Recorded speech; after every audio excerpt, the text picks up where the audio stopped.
right now it's going to start. I got it. From this Iron Chef comes some cast iron classics. I got the plan, so go get your pan. And I'll find my pan when I take a field trip to a top secret location. Then I'll use it to make my cast iron ground beef pie, topped with creamy mashed potatoes, served with an arugula salad with red grapes and a honey vinaigrette. Wow. For dessert, another cast iron classic, blueberry cobbler. I'm going to show you everything you need to know about cast iron cooking. Yummity, yummity.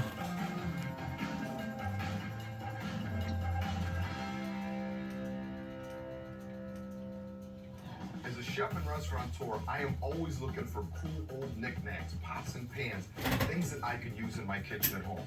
I go to garage sales, flea markets to find all these cool things that some people may have thrown away, but I know they're an actual treasure. So here we are in the basement in the Food Network and Cooking Channel prop area. There is tons of stuff here that they've been collecting for years and years. So today's show is all about cast iron. So look at this. Here's a cast iron pan you might find at a garage sale. You might think it's a throwaway. This is probably gonna cost you a couple bucks and I can make it look perfect and ready to cook in no time at all. Wow. Here's how I do it. Heat your rusted cast iron pan over a medium-high flame. Rub with canola oil and a generous amount of kosher salt. Woo. Scrub to remove the rust, pouring off the rust-filled salt as needed. Put the skillet upside down on the top rack of your oven. Place a foil-lined sheet tray on the bottom rack to catch any drippings. Set the oven at 400 degrees Fahrenheit.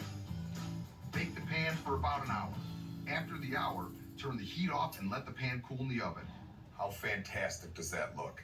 I love finding these treasures and bringing them back to life. So the first dish I'm gonna make is a cast iron beef pie. It's really delicious, it is easy to make, and you can feed 4 to 6 people with it all in one pan. It has really great, unique flavors, kind of leaning on my Greek heritage a little bit. Those pine nuts, the celery, the ground beef, that cinnamon is in there. And then to kind of lighten it up and give it a freshening feel, we top it with a puree of cauliflower and potatoes. So you still get that interesting flavor. You like cauliflower and potatoes together, baby? Do you? That a potato brings. And then it's all topped with some grated Parmesan, which just makes it a little bit salty, helps cut through the richness of that beef. It's a really great family dish. I love these kind of dishes. So my pan is hot. I'm gonna add a little bit of olive oil to the pan and crank the heat up to about medium high. And here we have some ground beef. This is 80-20 beef, so it has a good amount of fat to it, good flavor. This was ground from the sirloin. And we add this to our hot pan and just press it down a little bit to kind of aid in the caramelization. And then to this, I'm gonna add a nice large pinch of salt. Put his fingers right in the salt after he's put them in the milk. Now he washes his hands. And while the meat is browning, I'm going to start working on my Maybe he had it in a separate bowl. Classically, a pie like this is topped with mashed potatoes. I'm going to use a mix of mashed potatoes and cauliflower together. It's going to give it a little bit more body and flavor, but still have that beautiful richness due to the potatoes. So we grab our potatoes, a little bit of cauliflower, and we just get this going. I'm going to peel all these potatoes, cut them into cubes, clean up the cauliflower, do the same thing. So you've got to be really quick to do all that while the meat's done. Yeah.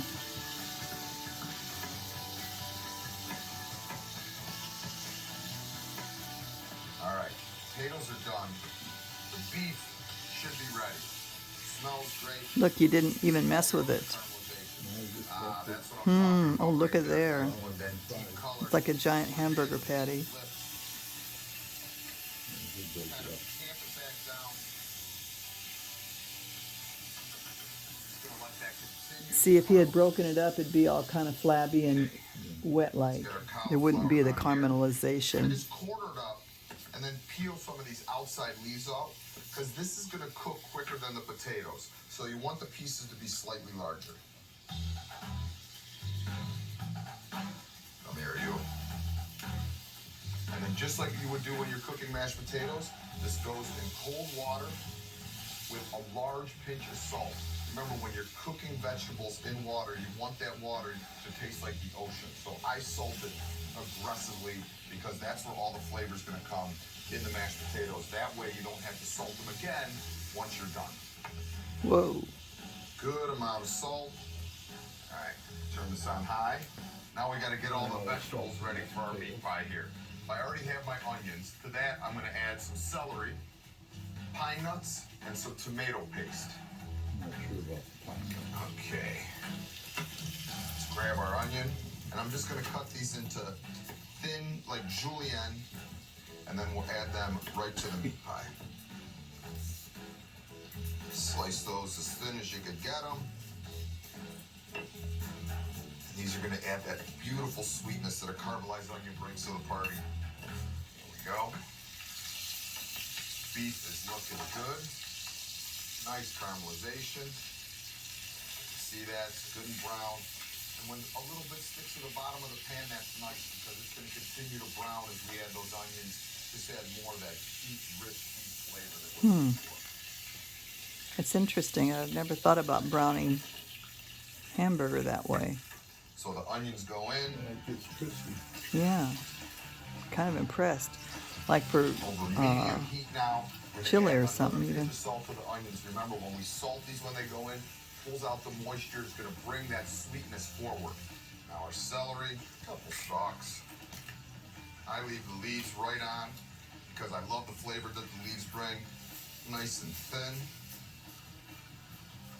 The other thing that I love about this dish is it's probably going to come in at around $1.50 a serving, which you really can't beat that. Add our celery to the onions. Pine nuts go in here too. Give this a stir. A little shake. And now I'm going to add my tomato paste. I'm going to put in about a tablespoon, and I'm going to work it into the bottom of the pan. You want that tomato paste to caramelize. It's going to turn almost like a rust color, and when that happens, you have achieved your job. So I work it into the bottom. I continue to stir. All right, when we get back, I'm gonna take these potatoes, the cauliflower, and mash them up with a little bit of butter and Parmesan. Get the meat back in here and finish off this meat pie. And later, I head to Union Square Green Market in New York City to pick up the freshest berries for my blueberry cobbler. It's gonna be delicious. Stick around. I'm gonna run that one either way. That's good. I'm recording. Tomato paste. Okay, hold on. Diabetes? Get started today with no contract and no commitment. That's Go to good. Omnipod.com for risk information and instructions for use. Consult your healthcare provider before starting on Omnipod. Simplify diabetes, simplify life. Omnipod. It is smelling so good in here. I'm going to try that method for browning hamburger. The celery in there, the caramelized onions, the pine nuts, a little bit of tomato paste. We have the ground beef that we ground off, took it out of the pan, and I have cauliflower and potatoes going in the salted water. So to this, I'm going to add a little bit of garlic, like a clove, some cinnamon, and orange zest.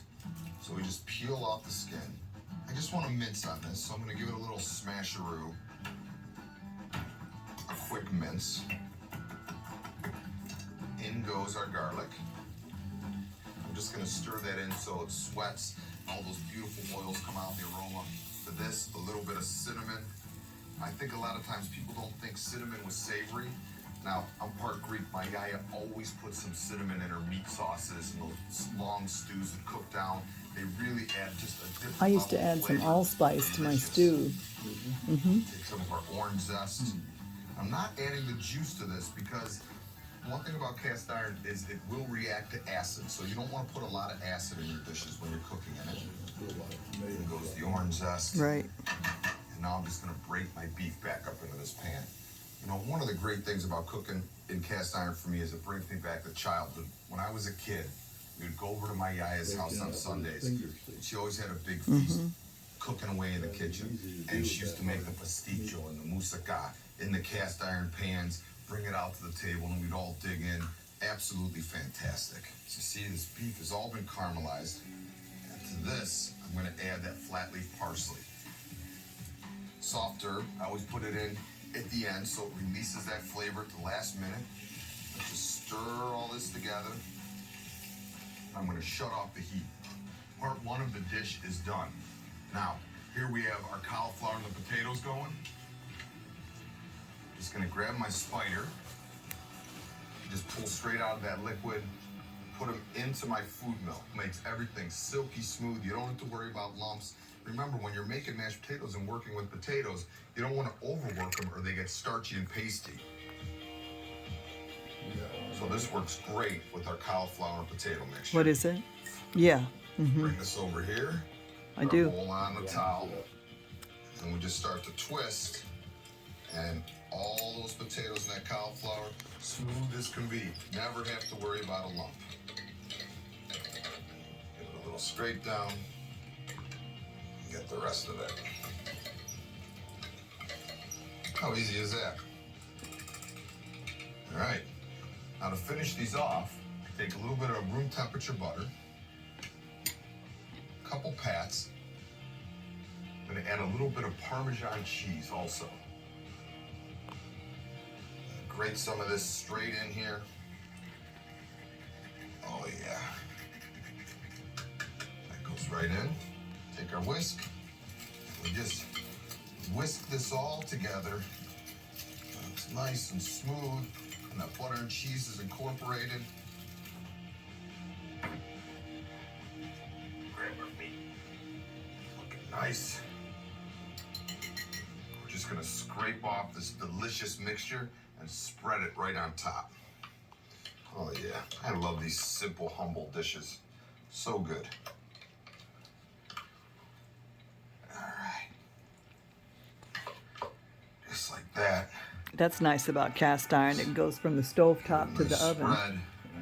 This is going to form a little bit of a crust right on top of all that delicious ground meat we have underneath. A little additional Parmesan on top. I'm just going to take this, place it in a 450-degree oven for about 15 minutes so that crust forms. It is going to be fantastic. When we get back, I'm going to show you one more delicious thing in a cast iron pan, blueberry cobbler. And to make this dessert extra special, I'm going to use fresh picked blueberries that I'll get at the Union Square Green Market in New York City. Stick around.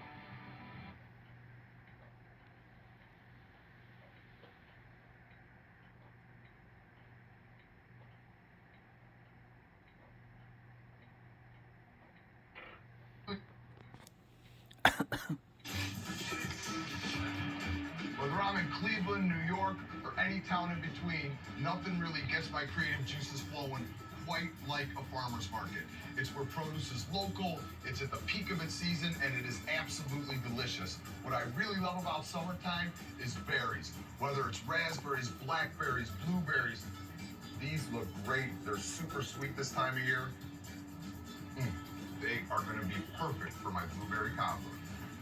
One of my favorite desserts is a cobbler. Very often Lizzie makes them, she puts them together all the time, simple recipes. And the thing that I love about a cobbler is you could do it with essentially any fruit. You just take the basic technique, you pick your fruits that are in season and look delicious, and again, you could do it in one pan, that cast iron pan, and just put it out. It's delicious hot, served a la mode, it's delicious at room temperature. So if you're having a party or you're having people over, it's something that you could do in advance, set it on your counter, and people could dig in later, which makes it incredibly convenient and delicious. Oh, yeah. I love farmers markets in the summertime. Berries everywhere, but this is all about my favorite berry, the blueberry. They're absolutely delicious. And I'm going to show you a drop-dead easy dessert. You can do it with any berries, but today, blueberries it is. So here's the first thing. We get the batter together. Cup of flour, cup of sugar, right in. So we go equal parts there. A little bit of baking powder, a lemon, some vanilla bean, and some milk. That little carton of milk is got. Got all our ingredients. Oh, isn't it cute? Here over medium heat, and I'm going to add just a touch of butter. All right, don't panic. It's a pretty big dessert. You could feed 6 people with this thing. So we're just going to let Oh that my gosh. melt and get hot while we put the batter It's a whole together. stick. First thing I do is I put in a little bit of lemon zest and juice. Lemon is delicious with fresh berries. Just opens them up. And we got our juice. Make sure you catch those seeds.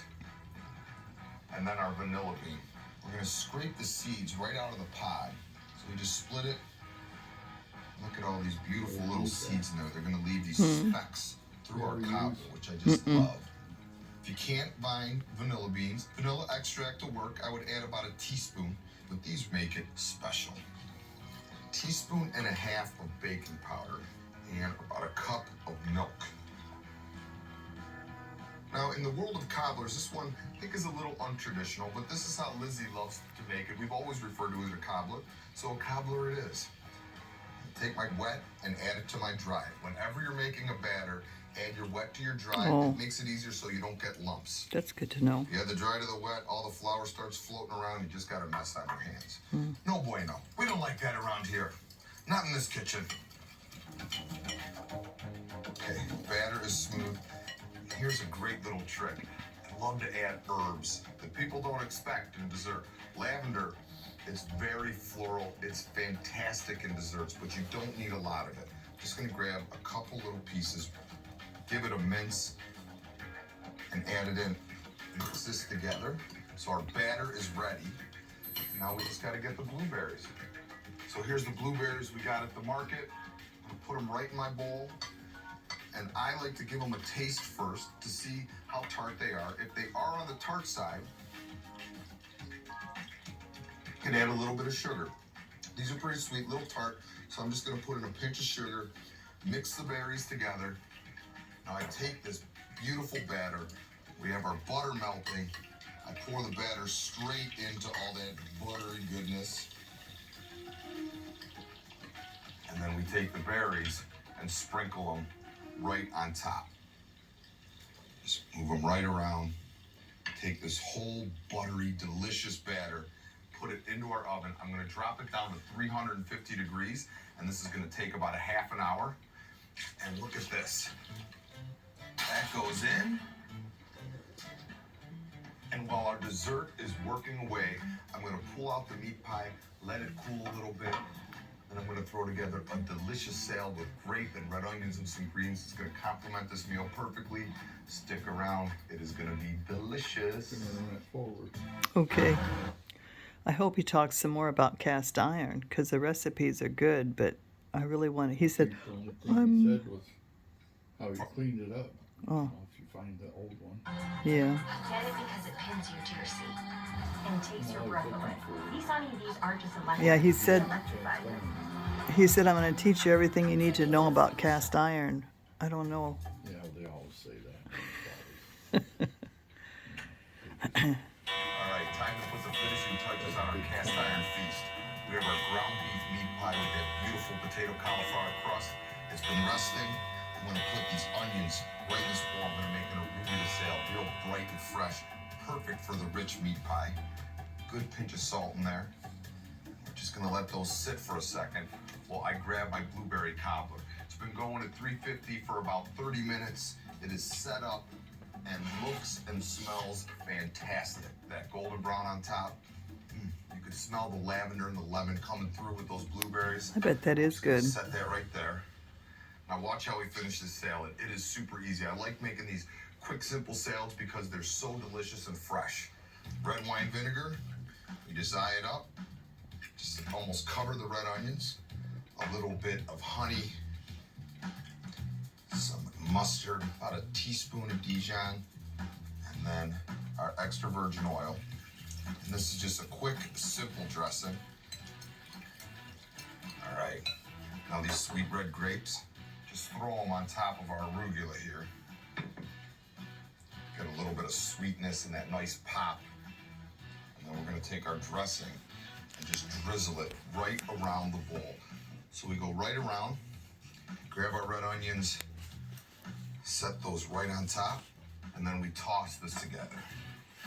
I'm gonna put a little bit of this right on our plate. Let's take a look at our pie now.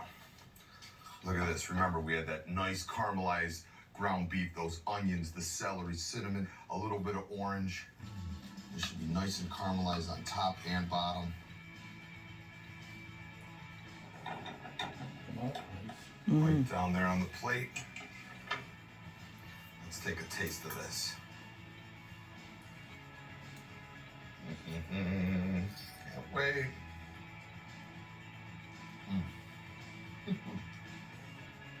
So good. You can taste the cinnamon comes through, and that cauliflower just kind of lightens it up, and you still get that really substantial, rich flavor. Perfect with that bright salad. Now, for our cobbler, look at this.